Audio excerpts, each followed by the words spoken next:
আমরা চলে যাচ্ছি এখন ঝর্ণা দেখতে।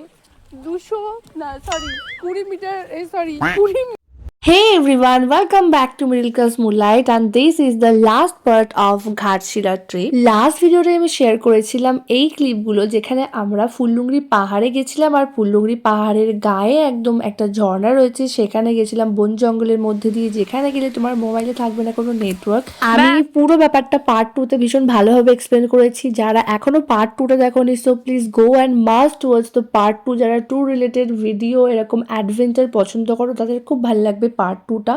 ওখানে কিন্তু কোনো দোকান নেই, এই একটা দোকানে আমাদের চোখে পড়েছিল বেরোনোর সময়। ওখান থেকে আমরা কিছু খাবার টাবার খেয়েছিলাম আর এটাই আমাদের এখানে লাস্টে। আজকে আমরা ফিরবো কলকাতা, তাই আমরা ফার্স্টে এলাম হোটেলে, ওখান থেকে খাওয়া দাওয়া করলাম। সো ফেরার দিনেও অ্যাজ ইউজুয়াল ট্রেন ছিল 3.5 ঘন্টা লেট। আমরা 2:30 থেকে ওয়েট করছিলাম। ফাইনালি আমরা ট্রেনে উঠে বসলাম 6টার সময়।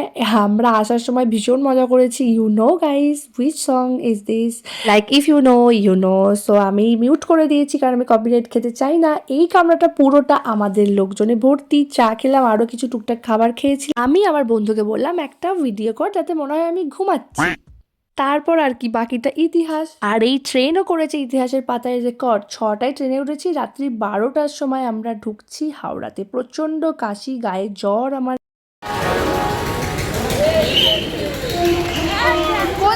ঘড়ির কাঁটায় পুরো 12টার 7, তখন পুরো 6 ঘন্টা লাগিয়েছে ট্রেনটা ঘাটশিলা থেকে হাওড়া স্টেশনে আসতে। আর এত রাতে কপালে না জুটছিল ক্যাব আর না জুটছিল বাইক। লিটারালি কলকাতাতেও কখনো কখনো এটা আমাদের ফেস করতে হয়। সো স্টার্টিং থেকে হয়ে গেছে অনেক অ্যাডভেঞ্চার আমাদের না চাইতেও, কিন্তু এখন আমি চাইলাম আরেকটু অ্যাডভেঞ্চার। একটা বাইক বুক করলাম, ওয়েট করার পরে সেটা ধরে বাড়ি চলে এলাম। বাই।